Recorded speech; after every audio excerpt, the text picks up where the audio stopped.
Hello and welcome to The Priest and the Prof. I am your host, the Reverend Deborah Duguid-May. And I'm Dr. M. Elizabeth Thorpe. This podcast is a product of Trinity Episcopal Church in Greece, New York. I'm an Episcopal priest of 26 years, and Elizabeth has been a rhetoric professor since 2010. And so join us as we explore the intersections of faith, community, politics, philosophy, and action.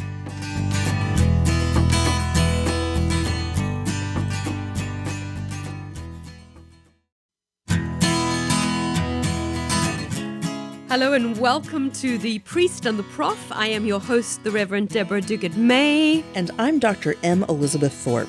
This podcast is a product of Trinity Episcopal Church in Greece, New York. I'm an Episcopal priest of 26 years, and Elizabeth has been a rhetoric professor since 2010. And so join us as we explore the intersections of faith, community, politics, philosophy, and action.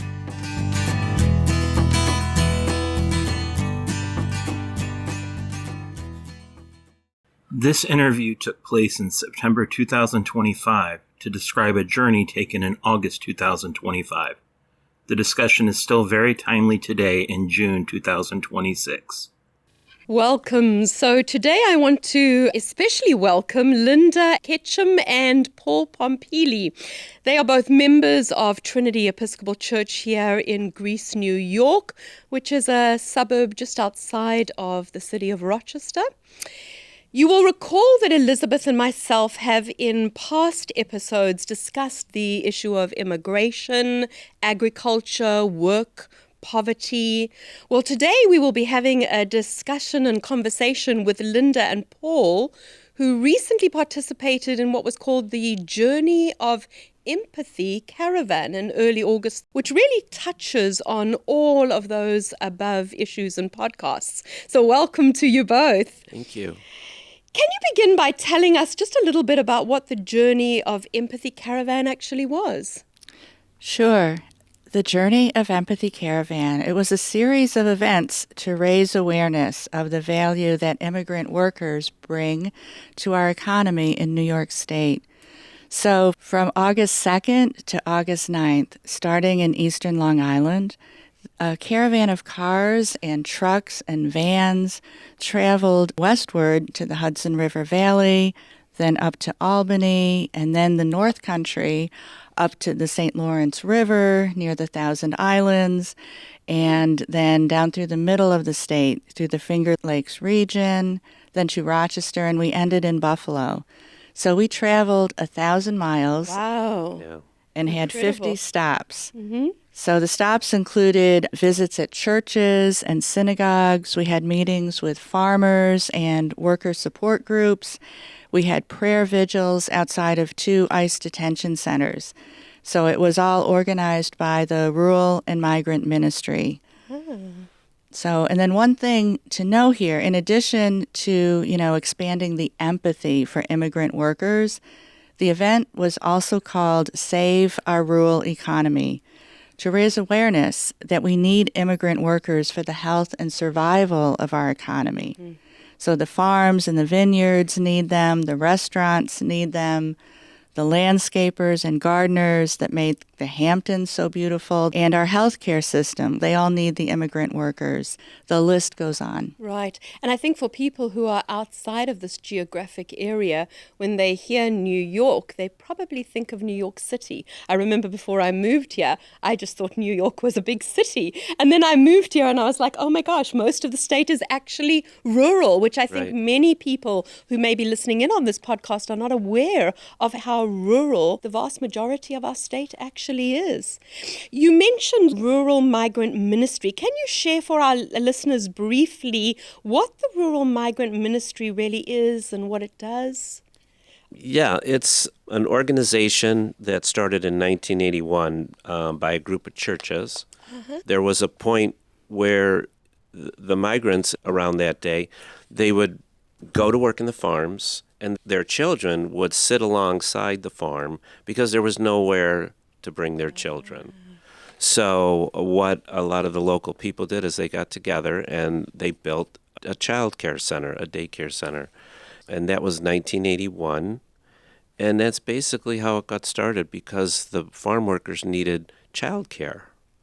So it's evolved today into an organization that is in support of not only the migrant workers, but immigrants in general, especially with the climate that we have today. Right. Around the That's immigrants. fascinating, Paul, because I've worked with rural migrant ministries for a number of years, but I'd actually never heard that story.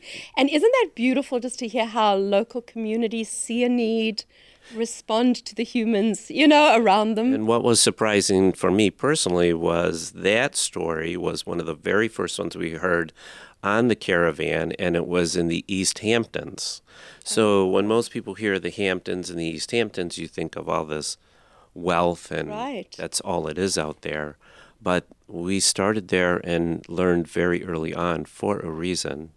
It was very enlightening, very enlightening. Fascinating, fascinating. And what inspired the two of you to join the Caravan? I mean, that's quite a commitment to make. I didn't want to go. No, because I'm not an activist at heart. Sure. Never has I been. know you, Paul. And it just never was my way. Linda Right. and I have been kind of really polar opposites in that. But over the years together, we've come much closer to the middle of whatever that is. That's beautiful. Each. So I went in support of her because she said, I'll go without you, and that's fine. I'm okay going alone. Right. I wouldn't want to do that. So I went with her in support to her. Of course. And I received a lot of benefits from it. I'm sure. Yeah. And so for me, civil rights and law enforcement and the criminal justice system, that's been a focus of mine for some time. And I've been very upset seeing what's happening with ICE just really kidnapping people off the street and out of their homes. And that's the Immigration and Customs Enforcement Agency. I thought when I heard about the Caravan, this was a way to get involved with a group that was taking some action to support the immigrant workers because they're all targets for ICE detention and deportation. Right. And I think what we're all witnessing now by federal ICE agents has been very disturbing. But while many of us are not comfortable with what is happening, I think for a lot of people that doesn't lead to action, whereas you both actually decided to do something in response to what you were seeing. I'm just interested, do you feel that your faith played a role in your motivation to join the Caravan? I believe so, right? Because, our faith tells us we should love everybody. And there's a portion of our society, some religious, some not, that don't believe that. Right. And this was a way to really act on that and put myself through the test. Do I really believe this? Right. Do I really want to love everybody?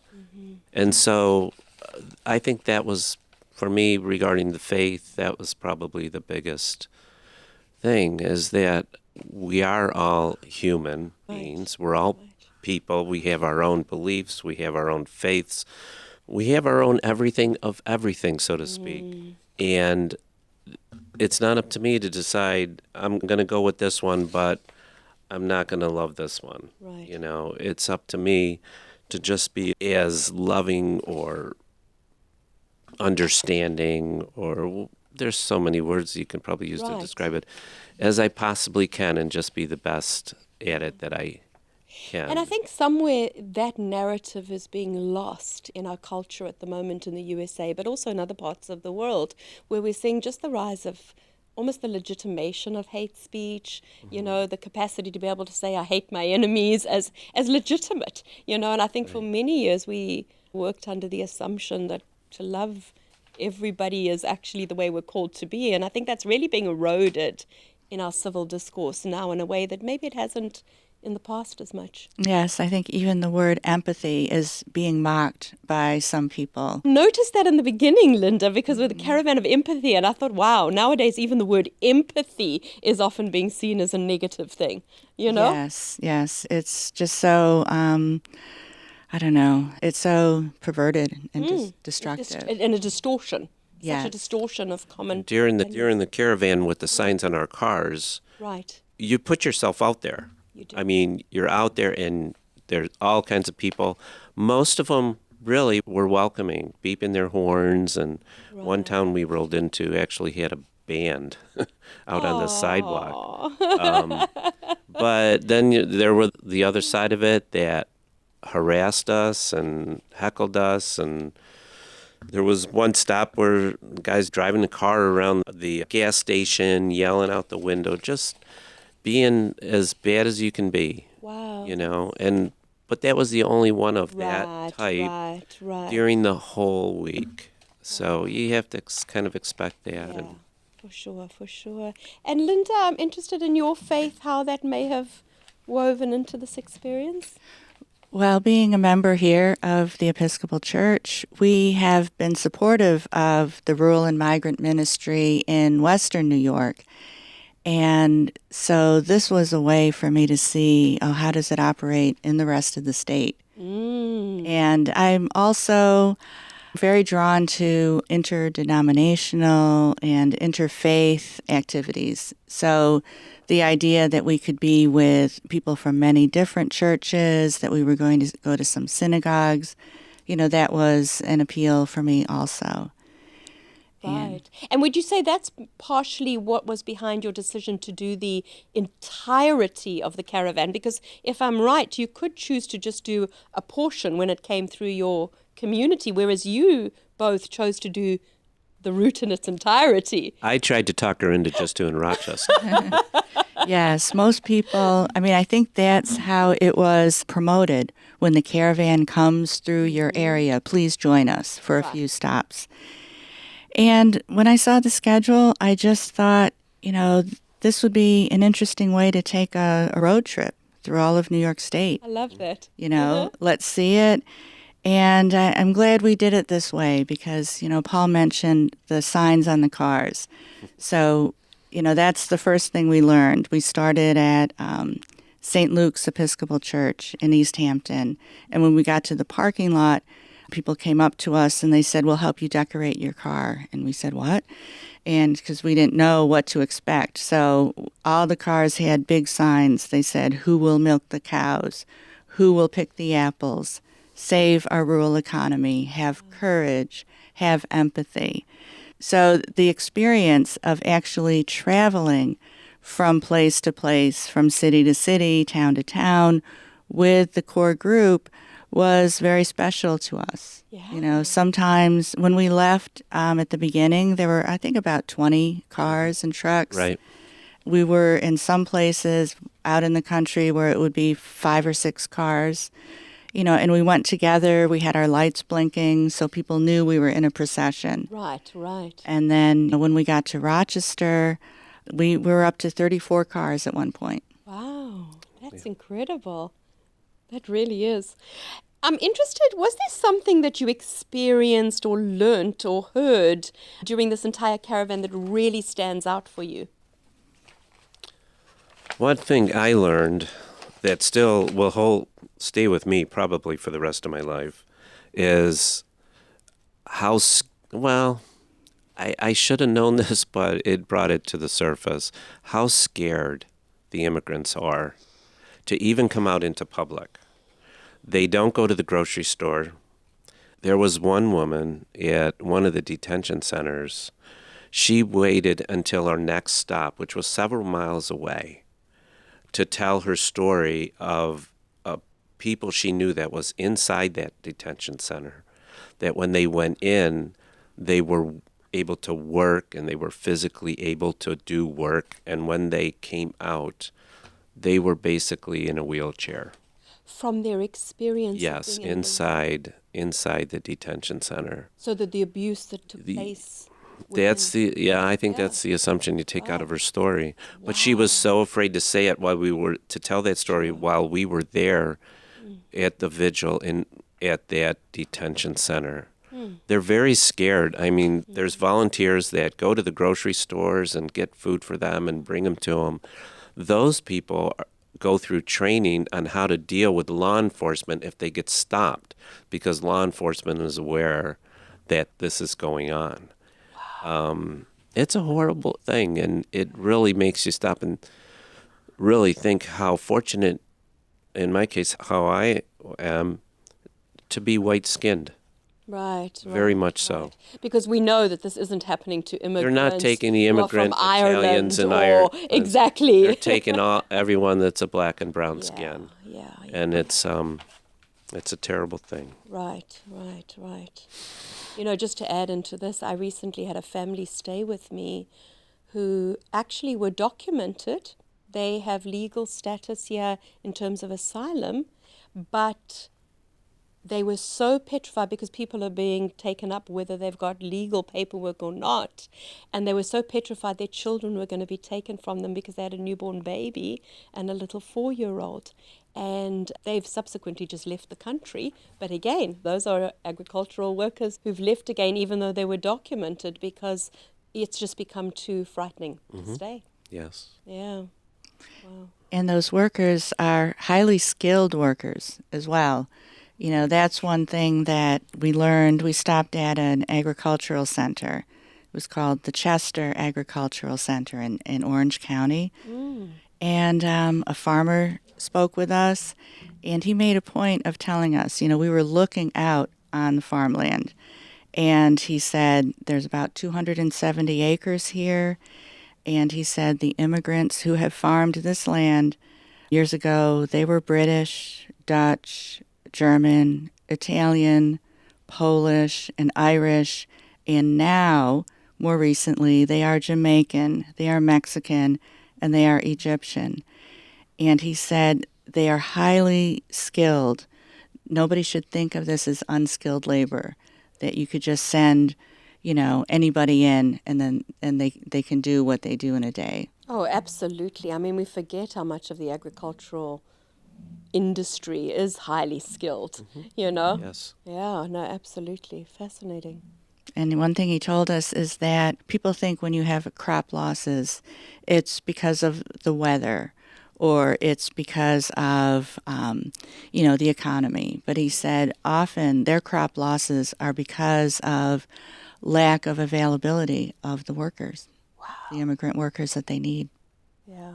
And a lot of these, am I right, are not large, big agro businesses. They're family farms. Small family farms, right? Yeah, you see, and I think that's the problem. You wonder how much of this is an assault, actually, on small agricultural family businesses that indirectly ends up benefiting agro-business. Because I know from myself living in the rural areas, you know, the agro-businesses are so big and have such a large basis that they can afford to go through these H-1B programs where they bring in workers from, you know, Haiti or the Dominican Republic, whereas your average family farm, I mean, you're not employing necessarily 150 workers, and you can't afford the legal fees to set up all these programs for yourself necessarily, right? Yes. Yeah.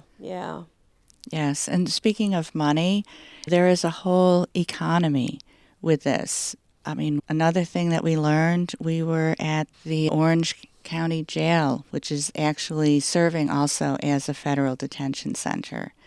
And a local man met us there. He's not the county executive yet, but he is running for office.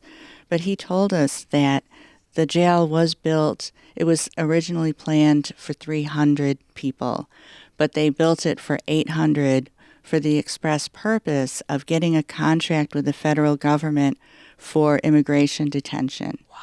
And he says that their county has a yearly budget surplus of $200 million because of this. So this is the money that is there. And his intention, if he is elected as the county executive, is to end that contract. But that's the kind of money in these small places that, you know, I think some towns will not want to lose. Wow, so people are literally becoming wealthier on the Yes. backs of imprisonment and fear. That's really frightening. I know I learned a similar thing when we once went up to Buffalo with a group for education to go and see some of the buffalo facilities around there for processing. And around that area, there's all these hotels, like the Holiday Inn and those kind of sort of things. and you assume that these are fully functioning, operating for the tourist economy.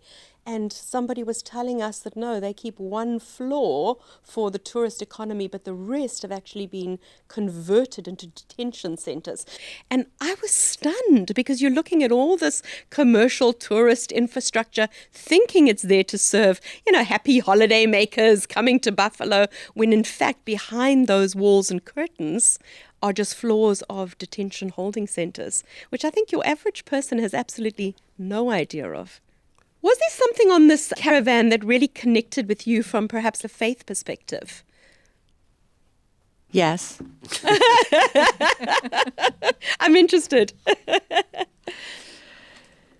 So the Rural and Migrant Ministry, they have a couple of slogans.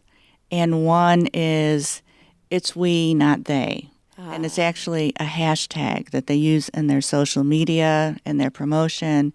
So hashtag, it's we, not they. Lovely. And I think it's a very important message because it's not, okay, they're the immigrants, we're the citizens, they're the workers, we're not. It's all of us together in community. And for me, what it also brings up is in the Episcopal Church in our service, we have a prayer called the General Confession.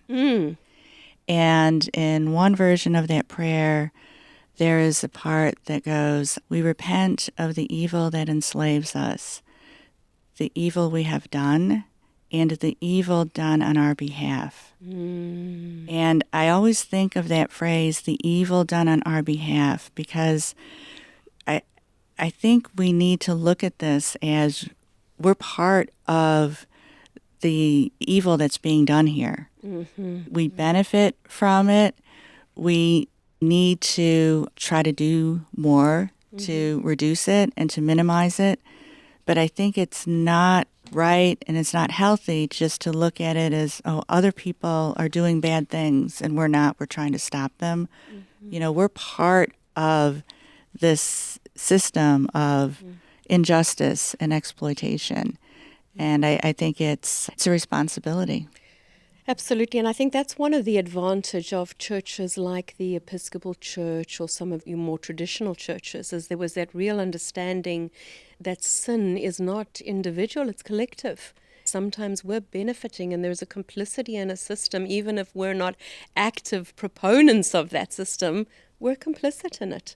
And even if it's simply our silence is what is enabling this to happen. Because I think we're living increasingly in a culture where freedom of speech, we're seeing, is under attack. People are afraid to speak out. My own father phoned me this week and was really saying to me, Debs, please don't say anything. Maybe you should reconsider doing your podcast because of the consequences of speaking out against these things. But if we don't speak and use our voices, our privilege, our complicity is just escalated, Yes. I love that saying in our tradition, all that's needed for evil to triumph is for good people to do nothing, to say nothing. Yeah. For me, it's probably a lot more simplified. Yes. I tried to simplify things in my head, in my life, but I learned that it's okay to care. Yeah. It's okay. It shouldn't be an issue that's divided by political party. Because it's such a human. All of us are human beings, whether it's immigrants or whatever the topic is. That played a lot to me with my faith because, the old saying, if you're going to talk the talk, you got to walk the walk. Yes. Something like that. Yes. So am I just going to, speak my faith once a week in church? Right. Or am I going to practice it every day? And this was an opportunity to really look for myself, look in the mirror and say, hey, are you doing as you believe? Right. Are you doing as you speak? Right. And so that's big for me. In that way, and in a lot of ways during this whole week on the Caravan, it changed me all the way down to allowing somebody to tape signs on my car. I mean, I've always looked at my car, it's a tool to go from point A to point B. Right. Whether it's a small car, medium car, big, it doesn't matter. And I never put anything on the car. Even like during the last election, Linda wanted to put bumper stickers on. And we agreed on just the kind that stick on the glass because they're removable. And now we have those on a window in our home. We still have them in our home for the candidate. But I was outnumbered. I had to let it go through. We were told that it wouldn't leave marks. We weren't so sure, but we just put tape all over the car. A lot of signs. But I was thinking when you both were speaking, because we speak about, in a way, our capacity for our hearts to be expanded, to be loving, to be compassionate. But having your heart expanded is very uncomfortable, down to the practicality of, I really don't want to have signs on my car. Yes. I was identifying with you when you were speaking that. But sometimes, what does it mean to allow everything that we own to actually be a tool for goodness, Yes. for justice, for love, for compassion, which isn't always comfortable, Right. What, coming out of this experience, do you wish more people knew about immigrant workers, ICE raids, detention? One thing is that I wish more people understood that nobody is safe. I don't feel that any of us are safe right now. There are masked men in unmarked cars. They are taking people off the streets, out of homes. There was a raid in a small packing facility in a small town called Cato, New York, and up to 60 people were taken. Many of them had legal papers to work here legally, who've already been deported, but people are being taken without any warrant. There's no judicial arrest warrant. There are reports that people have the blank warrants in the car, and they will fill in the names after they round up the people. And it's very dangerous. So we stopped in a very small town in western New York, and one of the speakers, he said he had a friend there, a childhood friend who still lives there and works for ICE and has worked for ICE for many years. And he said now the pressure from Washington is immense. It's all about numbers now. Right. And so what's happened there, we were told, is that some of the business owners and the farmers, they're working with the workers because instead of having the workers all go and stay in one place, because that is what ICE likes. They like one place where they can take a lot of people. So they figured out how they can move around and just have one or two people stay in different places. So there is actually some local people who might just hear through the grapevine, be careful tomorrow. So there is definitely unhappiness here over a job that used to just be legitimate law enforcement. Right. So I think these are human rights abuses that we've just accepted. Right. The lack of privacy. I mean, one person on the Caravan, she told us of a man she knows who was detained and kept in the handcuffs and chains with other men in a van for 24 hours without water. There's no place for them to go to the bathroom. So the ICE, they don't want to give them water. And so these human rights abuses that we all just kind of accept are not acceptable. And people are uninformed. I was with a friend of mine about a week ago, and we were having this discussion about immigration. And he said, no, they're only rounding up the criminals. They're only taking the criminals. And I said, no, that's not true. Because when we were on the Caravan, we learned of an Episcopal priest, I think it was at Scarsdale, somewhere. Her daughter is a student at I think it's at Purdue Purdue right now. She was a high school graduate of Scarsdale High School. Right. Her mother is here legally from South Korea. Her mother is an Episcopal priest in the Diocese of New York. Right. Right. So I told him this. this daughter went in to renew her visa because she was getting ready to go back to school, and it wasn't coming up until the end of the year. Right. Well, she went in, did what she had to do inside. When she came out, ICE was there and picked her up. Oh, my God. The next day, she was shipped to Louisiana Louisiana. Detention Center. Now, she since has been released, but the horror that she had to go through, that's going to live with her, if not the rest of her life, for quite some time. Absolutely. And especially, I mean, you think a daughter, just what could happen to her. I mean, any of us who are parents, you think if that was your child. And my friend, Oh, my gosh. thankfully, he believed me. He believed what I was saying. He says, well, I didn't know that. I think that's the problem. There's so Misinformation. many of these stories that people are just not hearing. And they're misinformed on the topic. A lot of people don't pay attention to it because they have their own things going on in their life. And Of course. What have you both done since the caravan last August, and what are some of your thoughts about what you may be planning to do in the future? there's this weekly protest on Fridays at 12 Corners in Brighton. I think it's the First Unitarian Church. Right. They have organized it.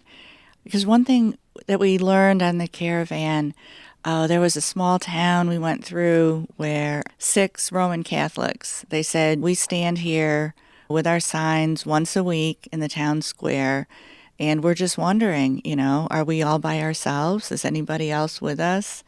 And then we went through another town where every Wednesday they have a protest or a vigil, they hold signs, and it put it in our heads that doing something once a week as a ritual is helpful. Helps to raise awareness Right. to people who aren't aware.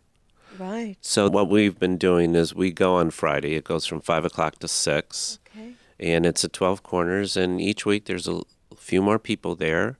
The last time we were there, it's over 100 people. There's 12 Corners, and everybody's got signs except me. I go there to protect Linda. Oh, you're I so am the sweet. protector. Paul, the first time we went, somebody came up to you and asked you a question, right? Yeah, that's right. Yes, she remembers everything. Yeah, I'm sitting on the bench there, and I am observing the people because you never know if some kook's Sure. going to come over there, and you want to protect your family. Because one week we brought my granddaughter with us, so we had her to watch out Right. for. So the woman comes up to me and she says, "May I sit here?" I said, "Sure." She says, "Were you on the caravan last week?" And I said, "Yes." So she introduced herself as the person from the Unitarian Church. And she organizes this protest. She's one of the organizers. Her church is. Right. And she's part of that. And so she remembered us from the dinner that we had there that night. So I thought that was so neat. And so she'd come up to me each week, and one week she gave me petitions. Right. I forget what the petition was for. But anyways, it's that kind of relationship that has started, Yeah. and hopefully will continue on. Right. So neat. And it's almost like that networking and Yeah. developing a network of people who are prepared to put their bodies where their values are, in a way. Yes, exactly. Because, as we got closer to home on the caravan, when we went through the Finger Lakes area, some people joined us and they had signs that said, "Free Elena, Luis, and Raimundo." These are local people in their community who were taken and they're trying to get them released. So they joined us in Auburn at the Harriet Tubman House. So we went there, which was very special. And they stayed with us through Rochester and into Buffalo. And I talked to one of the women there and I said, I'm going to remember this. And a week later, we saw a notice that there was a rally in Geneva to free Elena, Luis, and Raimundo. So we went, and I saw at least 5 or 6 people there who were on the caravan with us in this part of New York State. And you're right. And one woman came up to me and she said, "Oh, I lost the piece of paper you gave me with your email address and your phone number, and I'm so glad that you're here because I wanted to tell you about this rally." So you're right. This type of networking, it's very, very important now. Right.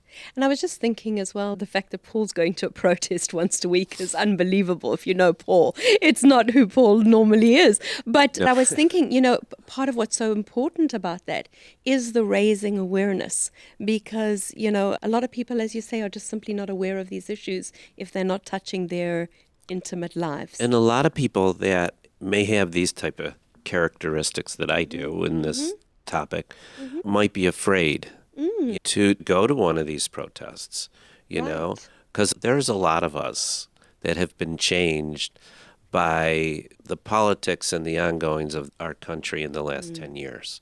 Right. And so we may have been here at one point, but we are now here. Right. We've moved. Right. Not that we have changed.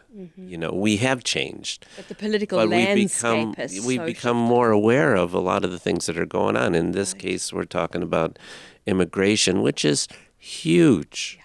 It's huge. The nursing home we were at, there's many immigrants in that system working in the healthcare system at the nursing homes throughout the country. And if you took them out of that work, out of the nursing homes, who's going to do it? It would collapse. Yeah. Right. Nursing homes, home health care, the hospitals. Yes. So we did have one stop where a doctor came and talked to us, and he told us about the whole healthcare economy there. And without the immigrant workers, it would just collapse. Yeah. But you're right. There is a lot of fear right now. And, we're all in a computer. We're all in a computer on the wrong side of fascism.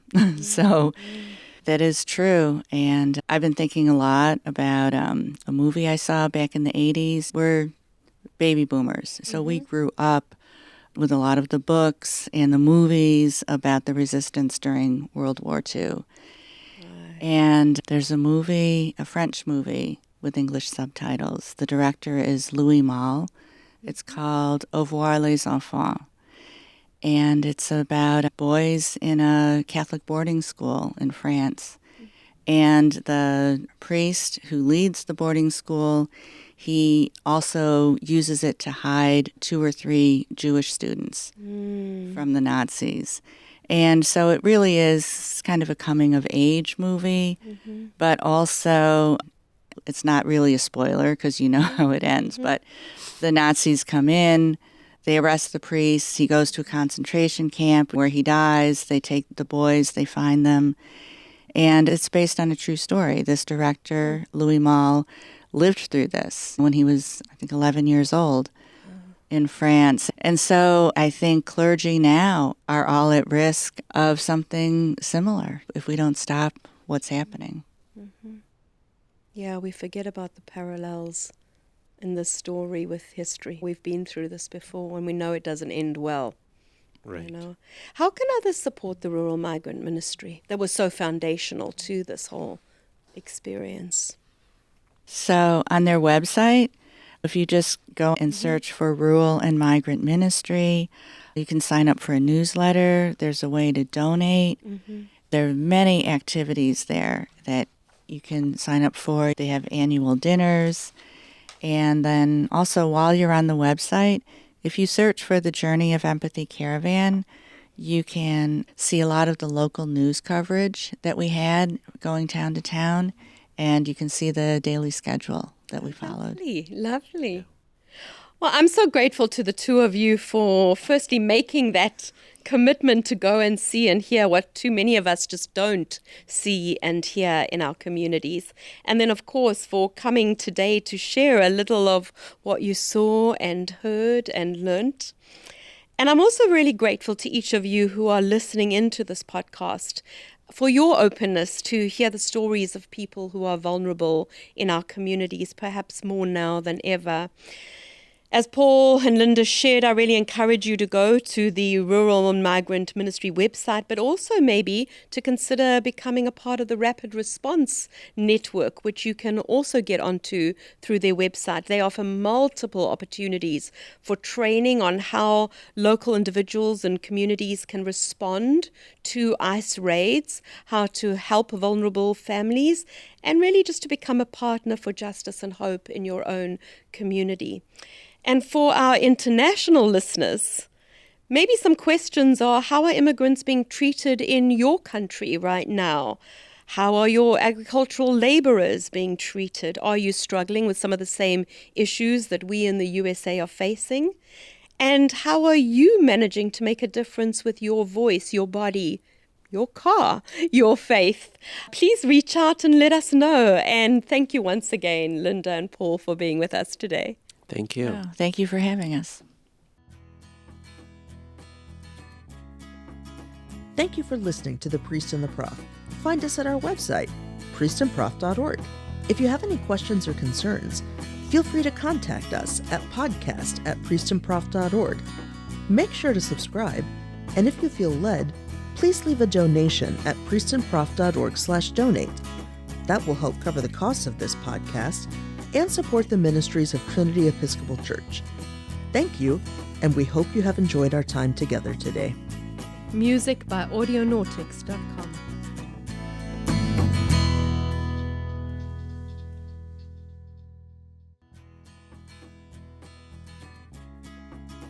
Thank you for listening to The Priest and the Prof. Find us at our website, priestandprof.org. If you have any questions or concerns, feel free to contact us at podcast@priestandprof.org. Make sure to subscribe, and if you feel led, please leave a donation at priestandprof.org/donate. That will help cover the costs of this podcast and support the ministries of Trinity Episcopal Church. Thank you, and we hope you have enjoyed our time together today. Music by audionautics.com.